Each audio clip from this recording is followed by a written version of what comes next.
Olá, bom dia amigos e amigas aqui do canal Dica de Hoje. Hoje quarta-feira, dia daquele vídeo sem enrolação em que a gente vai direto ao ponto. E a dúvida de hoje que veio da Jennifer lá dentro do Instagram fala sobre Vibra Energia. Será que com essa queda de preços ela já está num valor atrativo? E é isso que a gente vai responder para vocês logo depois da vinheta. Então enquanto toca a vinheta, curta o vídeo, se inscreve no canal, comenta ali embaixo se você gosta de Vibra Energia e a gente já começa.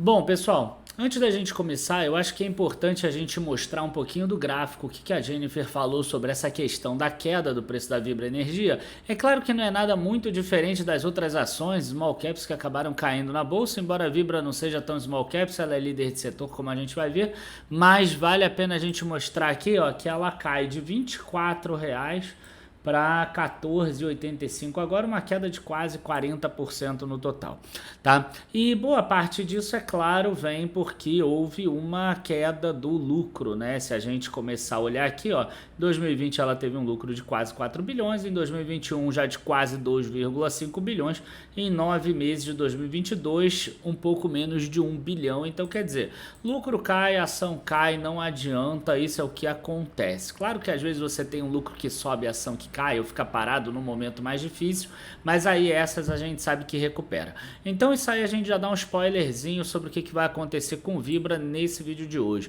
Mas antes da gente continuar a falar sobre a parte numérica em si, vamos aproveitar para falar sobre o que é a Vibra Energia hoje. Tá? A Vibra Energia, para quem não sabe, é a antiga BR Distribuidora. Então a BR Distribuidora era aquela empresa que abriu capital na bolsa, que era a rede de postos, na verdade, e tudo que tinha a ver com a distribuição dos combustíveis da Petrobras. E a Vibra Energia continua tendo acesso e continua tendo exclusividade com relação a essa rede de postos e aos clientes que também eram clientes empresariais da própria bandeira Petrobras. Então ela mantém um contrato de licenciamento à bandeira Petrobras em sua rede de mais de 8 mil postos espalhados pelo território nacional.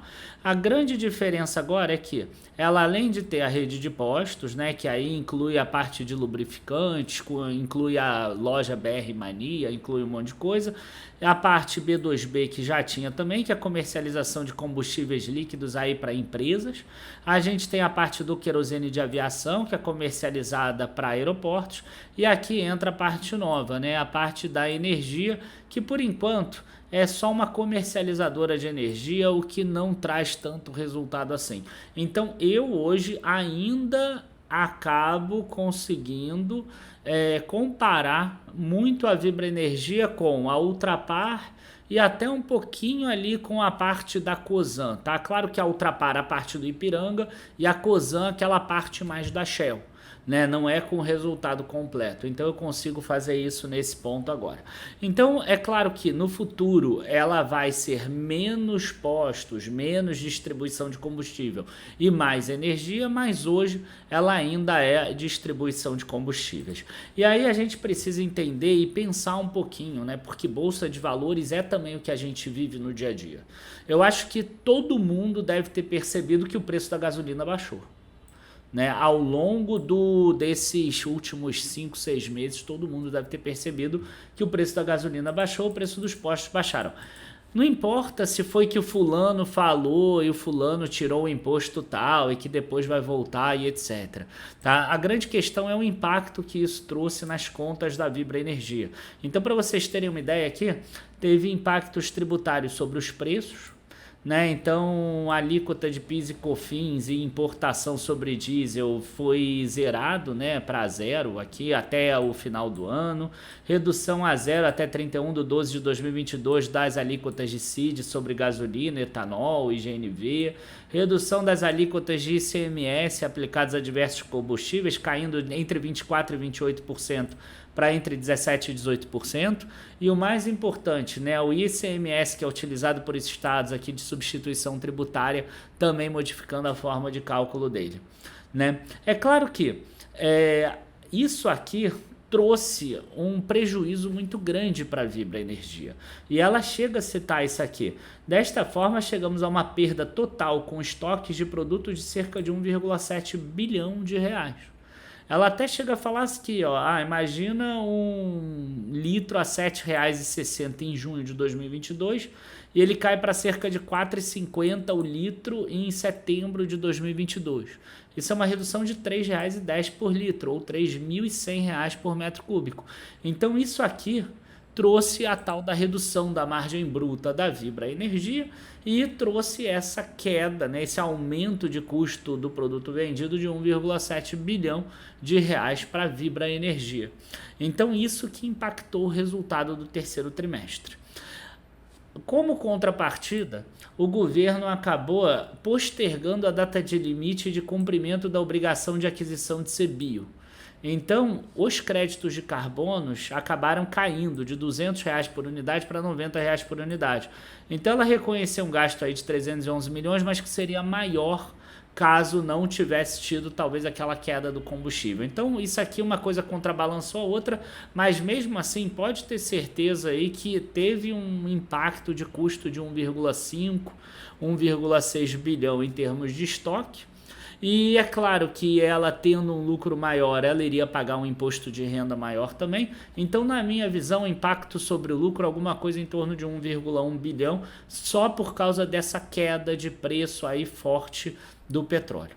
Parte dessa queda do petróleo e dessa queda do estoque não tem a ver com o governo. Tem a ver com o próprio preço do petróleo que caiu também. Se o preço chegou lá a $130, por exemplo, e ajudou muito a Vibra Energia, em março mais ou menos, ele agora cai para em torno de $80. Já teve dias que caiu aí abaixo de $80. Então, ao longo do quarto trimestre, a gente continua vendo uma queda do preço do petróleo que pode trazer uma queda do preço da gasolina. Não tão abrupta quanto foi essa da queda do preço dos impostos. Por outro lado, a gente deve ter uma volta desses impostos. Não sei se vai ser direto de uma vez só, não sei se vai ser aos poucos, mas deve ter uma volta desses impostos também. Então, quer dizer, esse impacto na Vibra Energia, ele vai ser menor ao longo dos próximos trimestres. Em compensação, a gente deve ter uma redução da própria margem dela por causa da queda do preço da gasolina que deve acontecer com a queda do preço do petróleo, tá? Então, só rapidinho aqui, ó, só para vocês verem aqui, consolidado da Vibra Energia, né? O volume de vendas foi maravilhoso porque subiu 11% frente ao segundo trimestre, por exemplo, e ficou mais ou menos no mesmo patamar de 2021, quando a taxa de juros, o mercado estava crescendo muito mais do que agora em 2022, a gente viu o PIB, receita aqui subindo ainda em relação ao segundo trimestre também, lucro bruto ajustado 1.300, EBITDA ajustado 925 milhões, aqui a gente já começa a ver a redução, né? 1 bilhão 650 milhões. Olha só, a gente tem um aumento de receita de 8% e uma queda do lucro de 53%. Isso que acontece quando você tem canetada do governo de qualquer forma.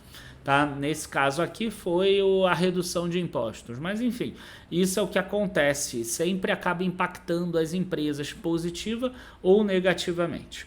E aí aqui a gente tem a rede de postos, ó, a gente vê um EBITDA ajustado ridiculamente pequeno, só de R$12 por metro cúbico de EBITDA contra 135 no segundo trimestre, e ela consegue compensar isso como? Com a venda para outros clientes empresariais, que aqui a gente tem uma margem EBITDA de R$153 por metro cúbico, caiu como deveria ser, afinal o preço do combustível caiu e vai continuar caindo isso aqui, mas não tão abruptamente quanto aconteceu com a rede de postos. Mercado de aviação também em queda aqui de 355 para 229, teve queda também do querosene de aviação e deve continuar tendo. Aqui lubrificantes é o inverso, né? Lubrificantes a gente tem uma alta, mas ele não é tão relevante aqui, 316 milhões de reais de EBITDA. Tá? A gente vê aqui que a parte da comercialização de energia, que é aquela coisa nova, é 40 milhões só. E muito provavelmente no próximo trimestre a Vibra já deve ter um EBITDA muito maior, um EBITDA ali mais próximo de 2 bilhões, 1,8, 1,9 bilhões mais ou menos. Então, a ponto que eu quero chegar é o seguinte, tá? Na minha visão, Vibra Energia é uma empresa que, se você comprar, você tem que comprar ela por causa de dividendos. Tá? Você não deve comprar ela pelo crescimento dela de mercado. Afinal, você acha que vai ter um aumento tão expressivo do consumo enfim, de gasolina ou de querosene de aviação? É difícil a gente pensar nisso, né? Ou senão você acredita que ela vai tomar mercado das concorrentes, da Shell, da Ipiranga? Também são empresas muito grandes que conseguem se movimentar, têm acesso ao mercado de capitais. É muito difícil. Então ela deve crescer pouquinho, ela deve crescer de acordo com o PIB do Brasil, né? Ou até menos do que isso. Então ela é uma empresa que ela não vai crescer muito. Então se você comprar ela, você tem que comprar por dividendos. E aí qual o grande problema do dividendo? Que você compara sempre com a renda fixa. Quanto você ganharia com a renda fixa? Quanto mais a taxa de juros sobe, menos você tem que pagar por uma empresa que não vai crescer, porque esse dividendo tem que ser maior. E nesse ano a gente viu que ela não está lucrando tanto. Mesmo que ela consiga lucrar um valor absurdamente grande, tipo, se ela conseguir lucrar nesse ano agora, né, nesse trimestre agora, se ela conseguir lucrar mais de 970 milhões nesse trimestre, por exemplo, né, e chegar a 2 bilhões de lucro, mesmo assim ainda vai ser um lucro menor do que o do ano passado. Por quê? Porque ela tem 17 bilhões aqui em dívida bruta e 14 bilhões em dívida líquida, que está sendo corroído por um custo médio de dívida de 13,7%. No ano passado era só 5,8%. Então é uma situação que é mais complicada. E a Vibra, ela fala que vai distribuir no mínimo 40% do lucro líquido ajustado. Tá? Só que mesmo que ela lucre 2 bilhões aqui nesse ano, ela já distribuiu 797 milhões. Ela já distribuiu mais ou menos os 40. Então, quer dizer, ela não precisaria distribuir mais também, se você busca dividendo. É claro que ela pode distribuir acima do mínimo, mas ela não precisaria distribuir mais na hora lá da assembleia. Por exemplo, pode distribuir um valor muito pequenininho. Tá? Então, eu tomaria um certo cuidado com a Vibra. Agora, pensando mais para frente, né, a empresa e o juro do Brasil caem, por exemplo. Né? Aí essa aqui é uma empresa que pode voltar, por exemplo, a gerar aqueles 4 bilhões de lucro ou até mais. Né? Imagina ela gerando 5 bilhões de lucro e pagando 2 bilhões de dividendo. Né? 2 bilhões de dividendos sobre um número de ações de 1,1 bilhão, no mínimo, você receberia R$ 1,80 de dividendos. Mas volto a dizer, e aí você está falando de 12% de yield. Mas isso não é para o ano que vem, talvez nem para 2024. Isso é para quando a taxa de juros do Brasil cair, aquele impacto da dívida diminuir em relação à Vibra. Então a minha resposta ela fica muito impactada em relação ao tempo que você deseja esperar. Né? Se você é uma pessoa mais imediatista, que você vai ficar olhando a variação do mercado a cada dia, eu não vejo motivo para você investir em Vibra Energia nesse momento. Tá? Muitas outras empresas vão se beneficiar mais ainda do que ela com relação à queda de juros. Agora, se você é uma pessoa que está focando em dividendo para longo prazo, é um mercado que, cara, mesmo se o governo eleito fizer muita bobagem, vai continuar tendo consumo de gasolina, vai continuar tendo consumo de combustíveis, a empresa deve continuar lucrando, né? No ano que vem já deve ter uma recomposição desse valor. O custo de CBIOS no futuro é um ponto ainda nebuloso que pode trazer alguma dificuldade para a empresa, mas enfim, eu vejo uma empresa que no preço atual pode pagar um dividendo grande, mas lá para frente. Tá? Então, a minha visão é mais ou menos isso. A resposta, se ela está num preço atrativo, depende do teu perfil como investidor, do que você espera do investimento em ações. Se você espera um investimento mais de longo prazo, é uma boa. Se você espera um investimento mais de curto prazo, cara, ela está muito pressionada nesse momento.